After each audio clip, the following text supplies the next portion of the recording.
All right, this is my very first episode. Happy Halloween. I mean, can you imagine a better night for there to be a show like this? But besides on Halloween night, I mean, it's perfect. So, this is the first episode of a podcast that I'm calling Nocturnal Emissions. Do you get it? Is this not good for the radio? I actually am not sure if this is if that's okay for the radio or not, but we're gonna go with it anyway. All right, what's happening out there, Seattle? Is there anything cool and spooky going on out there? Because I feel like I'm missing out on something. I feel like there wasn't a lot of stuff happening this holiday season. And by the holiday season, I don't mean Christmas, I mean Halloween. What's going on out there? Are there any like cool bands playing or cool drag shows, any blood sacrifices, any gathering of witches or anything like that? I feel like I have not heard anything, but maybe that's just me. So what I want to do is I'm kind of still figuring out what I'm going to do for this whole hour. I can't believe that I have an hour. Oh man. I mean, thank you guys so much for tuning in. If you're listening in on the radio or if you are listening in on the podcast, I want to thank you so much for being a part of this as I try to figure out exactly what it is that I am doing. So let me just check, make sure uh, make sure that I've got everything. I'm broadcasting. My levels are clear. My mic is up. The green lights are on. Yes, I'm doing it. I'm doing it, everybody. I'm on the radio. Okay. So here's another thing. I want to ask if you've got any sort of community events, if you've got anything going on that you want me to promote, I will do it for you. I will promote anything, okay? Well, not anything, okay? I have standards. I'm a lady with class and I have standards, okay? So I won't promote just anything, okay? I'm not promoting like your son or your daughter's like school play unless it's like a school play where they're like reenacting like the Salem witch trials or something like that. That I would totally promote. Like if I could see a bunch of like first graders reenacting the Salem witch trials, sign me up. Reserve me a seat in the front row. I will be there. Yes. But what I really want are like things that are happening in the community that deal with spooky things. So this whole podcast is about spooky things.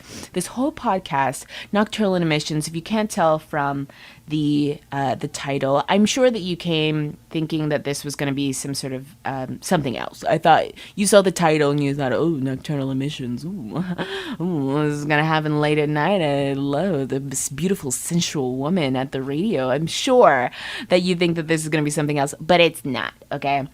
This podcast is all about the paranormal. It's all about things that go bump in the night, things that are terrifying.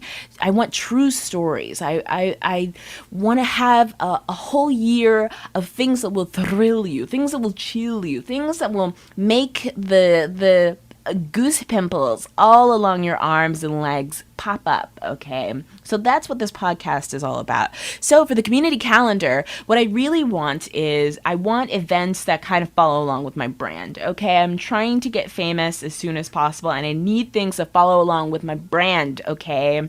So I need things like if you've got like a death metal band, you've got a death metal band and your band's name is like, I don't know, it's like Corpse Puppies, or like I don't know, like undead vice principals or something like that. I don't know. I'm not good at coming up with names. Okay, I named this podcast Nocturnal Emissions. Work with me.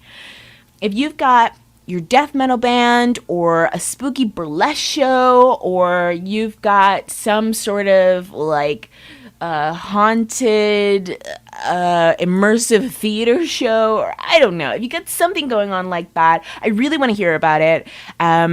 Please submit to my community calendar. I want to promote your horror movie. I want to promote your film festival, your horror convention, your workshop, your seminar. I want to, are you doing something at Crypticon? I want to promote you. I want to connect the community together.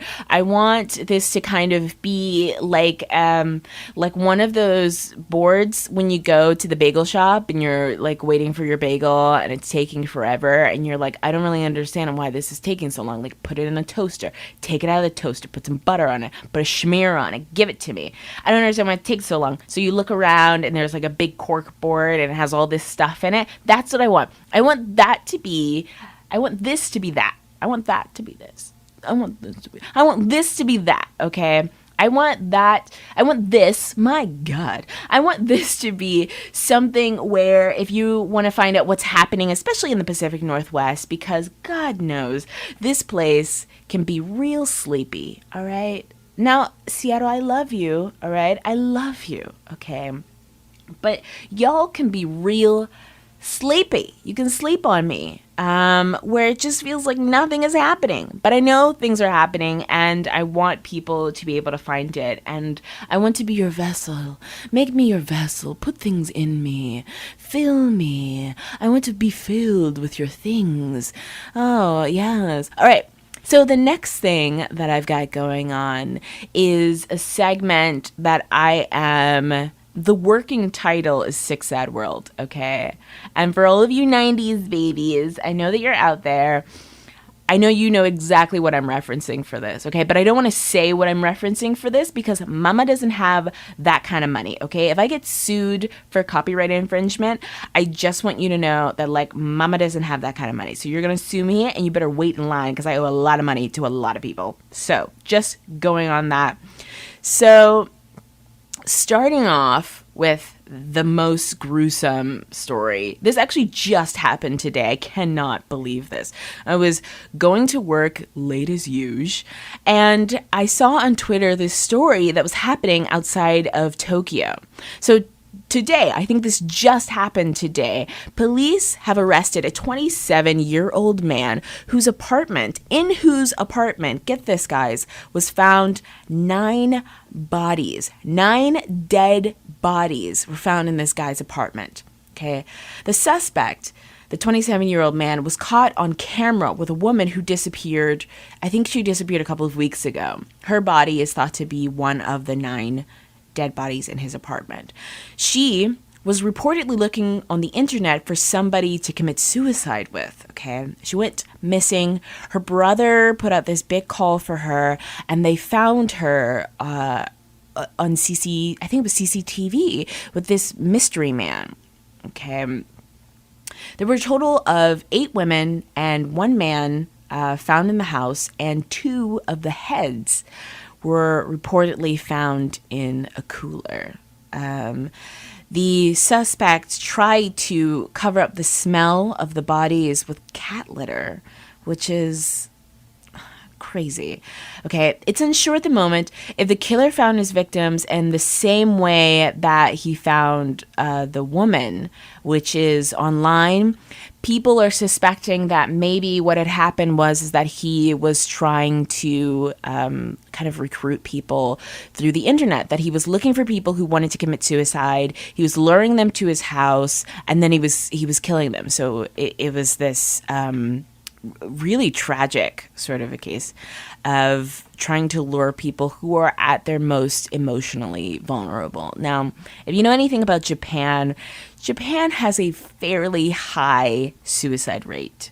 Out of most of the developed countries, I think the only one that tops Japan's suicide rate, I think, is Finland, or maybe the US. I think they're the top 3. I think it's Japan, maybe South Korea, Finland, and the US, top 4.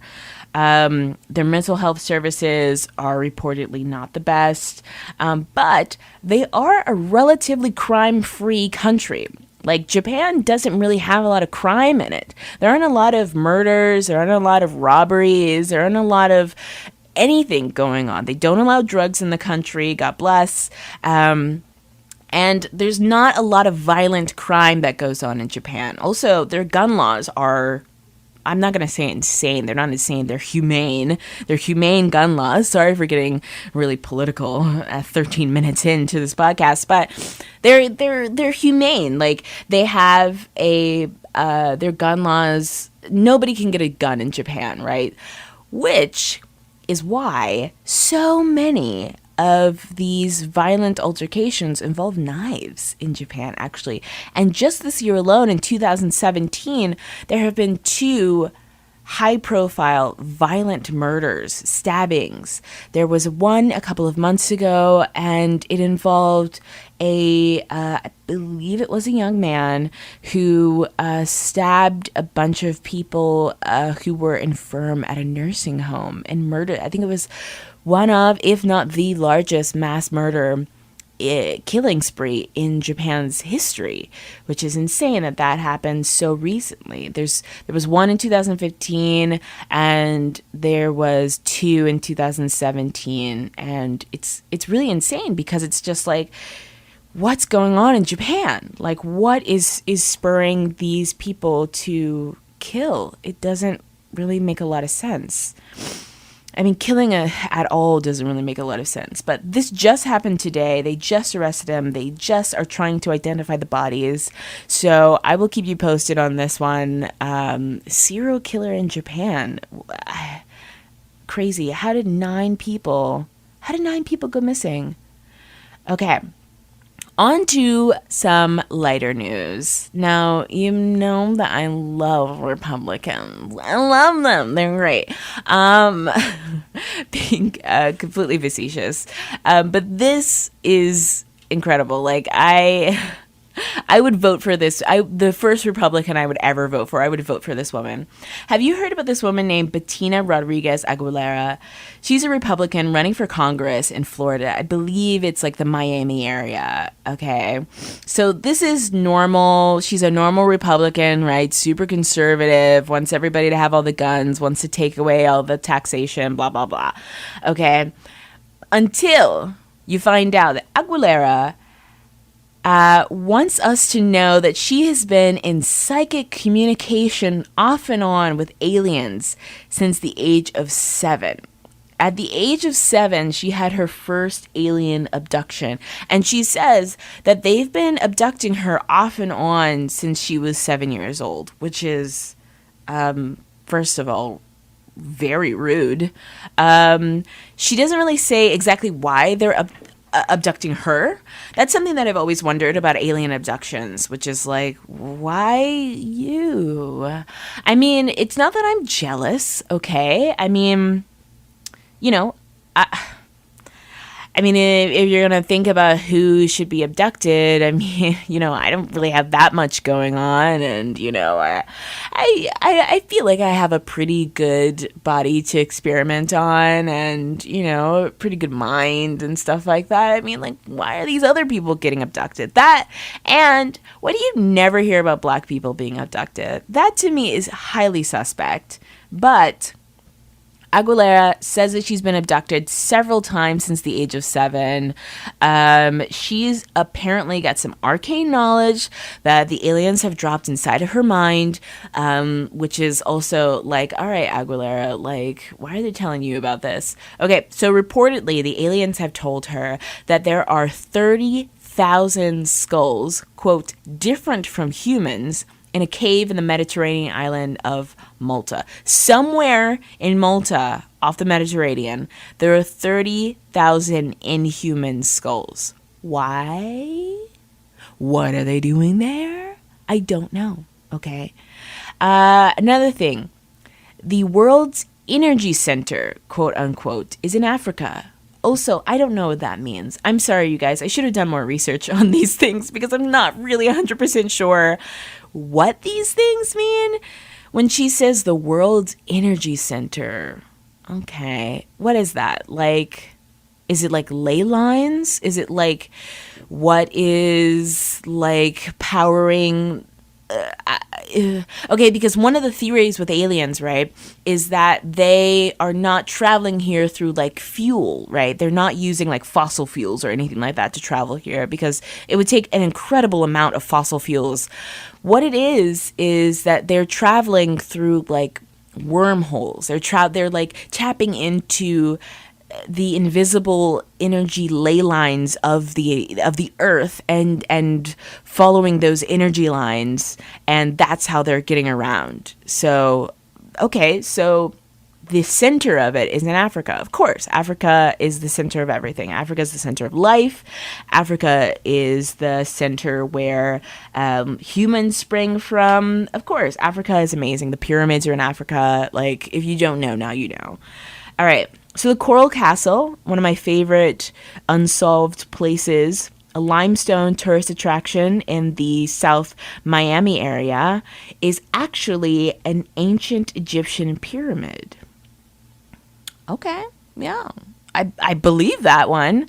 I mean, I feel like that one is easy to check, though. You know, like, I feel like all you would have to do is just go to the Coral Castle, do some carbon dating on it, and figure that one out.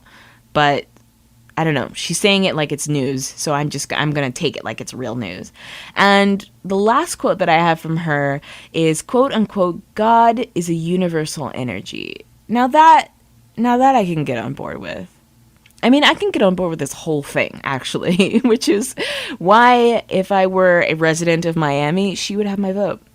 When asked about her beliefs in extraterrestrials, she said, quote, "For years, people, including presidents like Ronald Reagan and Jimmy Carter, and astronauts have publicly claimed to have seen unidentified flying objects, and scientists like Stephen Hawking and institutions like the Vatican have stated that there are billions of galaxies in the universe, and we are probably not alone.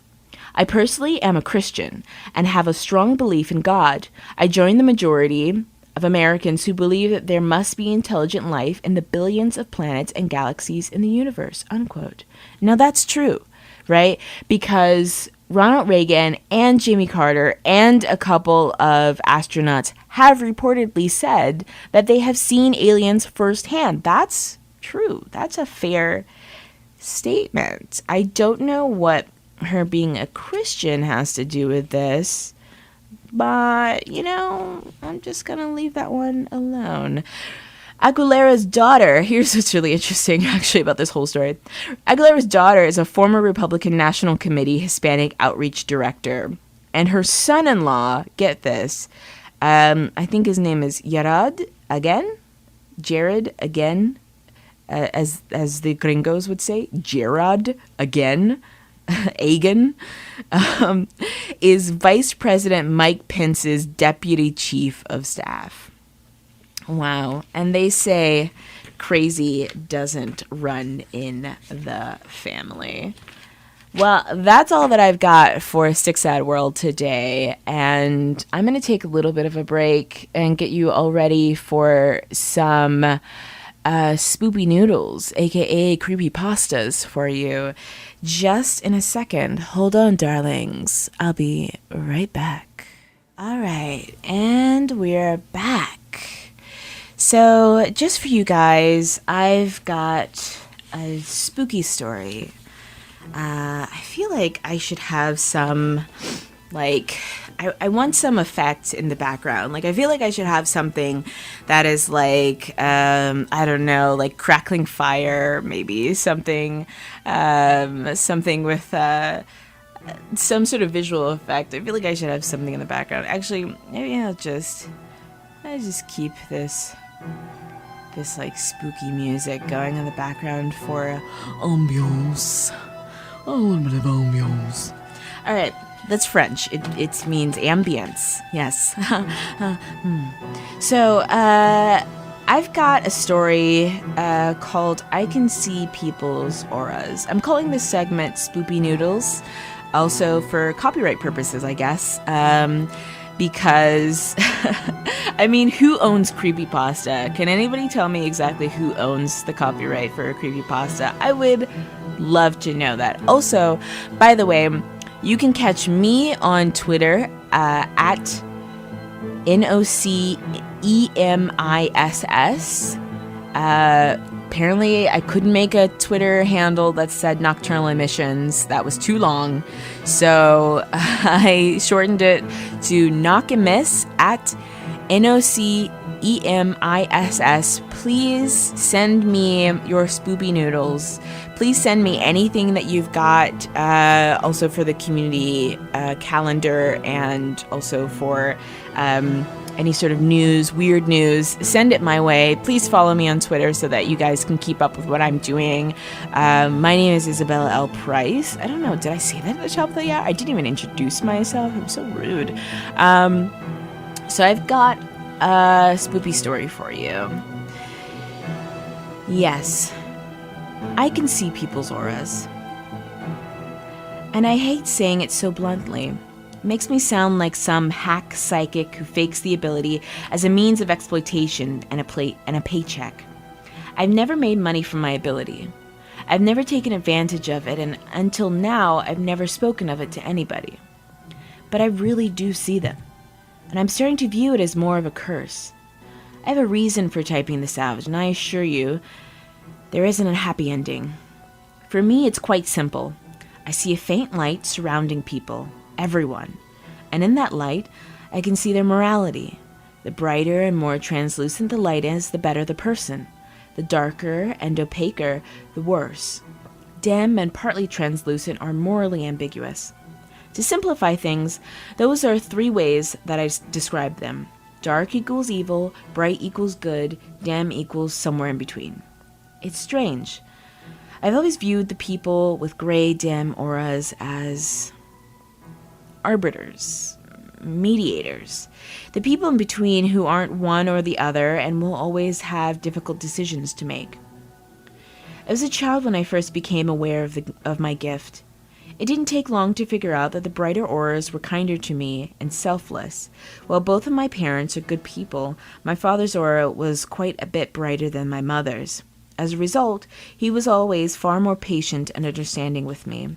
It was clear to see that my teachers and fellow students with brighter auras were usually friendlier and more compassionate. The dark auras were the stereotypical fighters, lunch money stealers, and bullies. I would say I was around 8 years old when I fully figured out that I have a gift that most people don't have, that possibly nobody else has. I've read some of the, quote, New Age websites and alternative medicine articles that give their take on aura reading. While I believe that the vast majority of it is BS, I expect there must be at least some other people out there with my ability. So I don't want to completely diminish those people as an outright hoax. It's just that, for me, it doesn't work anything like the way those websites describe. I've visited numerous aura readers and psychics. Most of them have dim or dark auras themselves, and I'm certain they don't really hold this power. I'm not saying all psychics are terrible people. I visited a few who had very bright auras. They were unable to convince me that they really have psychic powers, but they, at the very least, use their deception to try and help people. You need to understand. I'm going to end this entry by sharing a terrifying event that is happening to me. But before I get to that, I think there are a few more things I need to explain. I imagine many of you are curious as to what type of aura is the most common. I'm happy to tell you that the majority of people are somewhere between bright and dim. I see very few dark auras.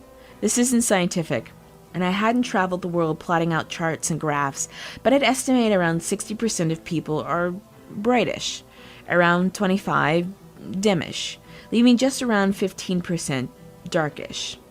Again, these are just estimates. What's the precise difference between, say, bright and dim? I have no idea. But rest assured, there is far more bright in the world than there is dark. The next thing I'd like to discuss is children. I can see a person's aura right from birth, and I've never encountered an aura changing as someone ages. I'm not sure what this means for the whole nature versus nurture debate. And I'm not saying that everyone with a dark aura always behaves terribly or vice versa. A person with a bright aura might be born in horrible conditions, acquire a drug problem, and then resort to thievery to feed their addiction. I think the difference is this. A bright aura thief with a horrible upbringing may rob someone, but they would never intentionally hurt someone in the process. A dark aura thief would kill someone if they could get away with it without even a second thought. Another interesting note. I find the ratio between bright, dim, dark to be similar pretty much across all human interactions. Whether I'm at a church or a death metal concert, it always seems to be around the same, 60, 25, 15. I once visited a federal prison and was shocked to see that at least half of the prisoners had bright auras. I had to be at that prison in person to see this because I can't see auras on photographs, television shows, movies, or even in mirrors. I can only see auras in the real world. Another strange thing. I can't see my own aura. I assume and hope it would be on the brighter spectrum, but I can't see it. The brightest person I ever saw worked as a social worker. She shone so bright that it was difficult for me to even look at her. Based on the way people acted in her presence, I think that almost everyone around her could sense her brightness in a subconscious way. Everyone loved her. She had donated a kidney to someone she barely even knew. She had a special needs adopted child. Most of the money she earned was donated to various charities, and that's only the little I knew of her. This woman shined so brightly that she scared me. It was scary that someone could be so good. But it wasn't nearly as scary as the darkest person I ever saw. I was 20 years old at the time, leaving a club downtown at 2 a.m. A man quietly walked down the street. I didn't see him at first, but I noticed the light dimming around me. The man was so dark that he partly absorbed the light around him. I looked at him long and hard. He looked desperate, cruel, and callous. When he looked up and locked eyes with me, it made me fall back. He smirked, as though he knew what I could see. I saw his face up close. I would never forget it, and I recognized it when I saw his mugshot a few weeks later in the newspaper. He had murdered his ex-wife and 2 children in cold blood. I think I need to get to it now, the reason why I'm writing this all out. I fell in love a year ago. She didn't shine anywhere near as bright as what I've seen before, but most assuredly wasn't dark or even dim. She was beautiful. Her sense of humor, her wit, her everything. She was my dream woman. And I've never told her about anything at all about the auras I see. I could go into far more about her, but this isn't a love story. What's important is this. We fell in love. She got pregnant. We got married. We were happy. We were so happy. I remember hearing the buzz of my phone 2 mornings ago. I remember my excitement when I saw, "It's happening. Come to the hospital." I remember my frustration when I got stuck in traffic. I remember how long it took to find a parking spot. I remember shouting at a nurse, "What room is my wife in?" I remember bursting through a door and seeing the smile on my wife's face. I remember seeing the doctor, his light shining so bright as he told me, "Congratulations, it's a boy." The doctor held him up to me, and all the light in the room dissipated. No, this can't be, I remember saying. The doctor put him in my arms. The darkness around my son was so absolute that I could barely even see him. He was a void. He was so dark that the world barely even existed around him. It was like nothing I'd ever experienced. I started weeping. I think my wife and the doctor thought that they were tears of joy, but they weren't. Lord knows they weren't. I think back to the dark outline around that man that murdered his family. It was up to that point the darkest I'd ever seen. But the darkness around my son was 100 times worse, 1,000 times worse. And what could possibly be 1,000 times worse than murdering your entire family? It's been 2 days now. We're home now. My son's darkness is so extreme that it dims the hallway leading to his room. My wife knows something is wrong. I think she suspects I'm having regrets about having children at all. If only she knew. What do I do? He's my son. Just 20 minutes ago, I stood above him, holding a pillow over his face, but I couldn't do it. Not yet, anyway. A man who could murder his 2-day-old baby boy? What color would his aura be? And here's the thought that keeps going through my mind as I sit here alone. The fathers of our worst, the Adolf Hitlers, the Joseph Stalins, the Timothy McVeighs, if their parents knew what they would become, would they murder them in their cradle? Had they the strength to hold down the pillow as long as it takes? I can see the door of my son's room from my office. The hallway seems to be growing darker. I look down at my hands as I type this. Maybe I'm going crazy. But there seems to be an aura around my hands and arms now. It's gray. It's dim. Maybe it's always been dim. I'm looking down at the pillow beside me. The grayish, dim outline around my hands, more apparent than ever. Maybe it's time. Maybe this is why I have this gift. It all comes down to right now. Maybe it's time. I think it's time. All right. Did you like that? I mean, that was pretty good, right? Come on. That was pretty good, right? Yeah. That was pretty spoopy. When I was looking up creepypastas, or as I'm calling them, spoopy noodles, there's like so many good ones out there. The problem with them is that most of the time they're from a decidedly male kind of voice. I don't really know what that's about, but for whatever reason, it just seems like a lot more dudes are writing these than anybody else. So I have to constantly remind myself to put it into like a female voice. I guess I really don't have to. I don't have to change the gender. Like, you guys understand that if I say that in the story that I'm a father, that it's not a real story. So, you guys understand. But I thought that was a pretty good one. I mean, okay, sure, my first episode I started with infanticide, so, okay, I'm coming from a, kind of a weird place, but bear with me, because I thought it was a good story. So that is the Spoopy Noodles segment of the show. I think we're making great time. I don't know how the rest of you guys feel out there. If you guys are inside, it's a Tuesday night.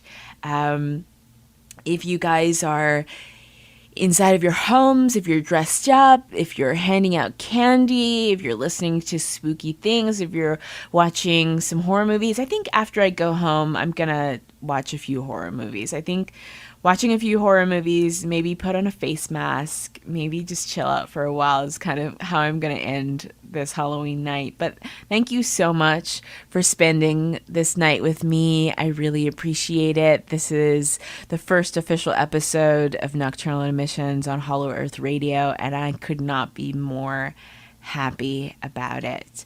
And if you're listening, on Wednesday, have a happy All Saints Day, and remember to celebrate your loved ones, those that are here and those that are on the other side. So I've got one more segment before we part ways. This segment, I'm really uncreative for this segment. For right now, I'm just calling it Listener Stories. This is probably my favorite part of the night, which is when I get true horror stories, true stories. I want Now, anybody can submit for this, okay? So if you've got a true story of anything paranormal happening to you, please send it to me, okay? Send it to me via Twitter. That is at Knock and Miss, NOCEMISS. Why is that so hard for me to say? I don't know why it's so hard for me to say. NOCEMISS at Twitter, okay? But then if you want to send me an email, you can send that to nocturnalemissonshow@gmail.com. That's NOCTURNALEMISSIONSSHOW. Wow, I did not do myself any favors with that one. Nocturnal Emissions Show at gmail.com. And what you can do is that you can send me an email. You can write up a story, but you can also send me like a voice message. If you want to record something using the microphone on your phone and then you want to send that to me via email, then I can also play that as well, which would be so delicious, okay? But don't do like a 30-minute yarn about your encounter with Bigfoot, okay? Because like mama needs her airtime, okay? This is my time to shine. You get your own radio show and you can talk about your own encounters, all right? Keep it nice and neat and sweet and short, okay? Thank you. So we've got the first one. And he said that I can use his name, but I don't know. I feel weird about using his name. This is a person actually that I know, so this is really cool. All right. So the story goes. So my mom had me relatively young, and she would drop me off at my great-grandmother's while she attended classes at a community college. She used to go down to her basement to play with I used to go down to her basement to play with my imaginary friend Luigi quite a lot. I was about 4 or 5, and one day my great-grandmother came down. She was doing laundry and had a basket of clothes in her arms. She asked me what I was doing in the basement again, and I said, "Playing with Luigi." She says, "What?" And I pointed to a small room in the back of the basement and said, "Luigi. He's my friend. I'm watching him make wine." My grandmother drops the basket, clothes go all over the floor, and she looks at me with pure shock. I didn't understand why at the time, but a few years later, my mom told me that my grandmother's father was named Luigi, and he used to make his own wine during Prohibition in a small room in the back of the basement. Right? Thank you so much for that amazing story. That was a good one. Man, I mean, I'm so impressed to find out how many people have ghost stories. Like, how many people in their lives have had encounters with the paranormal. Now, I'm a huge believer in the paranormal. I love the paranormal, but I'm also I'm also just kind of a collector of stories. Like, I just love to hear the stories. I love to hear what people have experienced before. Okay, here, how about this? How about I share with you one of my own paranormal stories, since I only got one submission for this week. Hopefully I'll be able to drum up more submissions. How about I share with you one of mine? So, I was going to school for, it was like 2 semesters in Savannah, Georgia. I was going and doing this film program. And one of the requirements for the film program that I was in, we had to do a lighting exercise. Now, this wasn't that long ago, but this program had started us on these Brownie cameras. Now, if you don't know, a Brownie camera is it's an old-timey, wind-up camera. It uses actual film. It's not digital. It uses actual film that you put into the canister, and you thread it through the camera, and you crank it up, and then it shoots for a while, and it goes like that, and then it clicks, and then you wind it up again. My favorite camera. I love film. Okay. And one of the places that I really wanted to do this lighting exercise, because these cameras need a lot of exposure. That's the thing with these cameras. They're really sensitive to light, and you need to blow out the scene with a lot of light exposure. So everybody else in my class was much smarter than me, and they all decided that they were going to go and film outside, and they were going to go to the park. Me, being the genius that I am, I decided that I wanted to go and I wanted to film in this haunted house. Now, there's a very famous haunted house in Savannah, Georgia, and it's this house where this horrible tragedy happened. There was a family, a daughter died of yellow fever, a woman committed suicide, a slave woman was held as essentially a sex slave. In this house, it's a house of horrors, essentially, super haunted, right? Went there, was scoping out. There was a guy who was like a tour guide in the house, and I went there and I asked him, I'm a film student and I would really like to film a project here in the house. Would you be open to that? And he was so on game. He was like, yeah, like, I love movies, I love film, let's do it. And we have this great conversation about horror movies, and we're chatting it up, and he's giving me a tour of the house. Now, this is in the middle of the day, right? It's probably like a Monday or a Wednesday afternoon. There's nobody in the house. There's no tour guides or anything like that. We're walking through the house, and it's completely abandoned. The upstairs is doing renovations. There were rooms that were kind of like closed off, that I couldn't go into. And we're walking through, and there is, oh my goodness, I thought I heard something in the studio, but it's the feedback from my headphones. I can't believe I psyched myself out. So here, let me close the door real quick. Woo. All right, so we're walking through, and we are going through, and he's leading me through the dining room, and suddenly out of the corner of my eye, I see really quickly a woman walk through. She's walking through one of the hallways, and I didn't think anything of it because I thought, oh, well, that must be somebody else that works here. They probably have keys, whatever. And he's talking to me about going down into the basement. He's like, would you like to go down into the slave quarters? And I was like, oh, man, okay, sure. Yeah, let's do this. And I see the woman again. This time she's on the other side of me. She's on my left-hand side.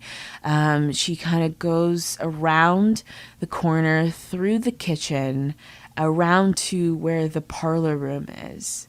And it's only here that I notice that she is wearing like this huge dress.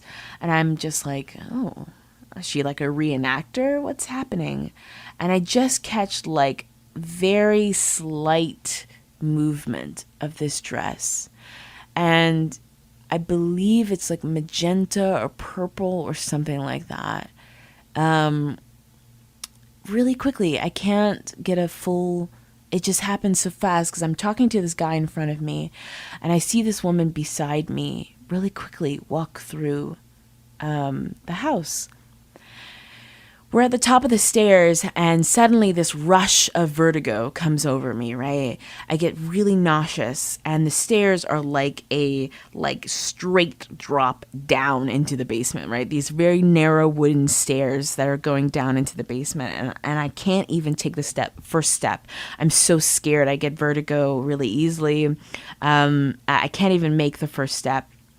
And behind me, I hear a voice that says, "What's the matter with you? Go."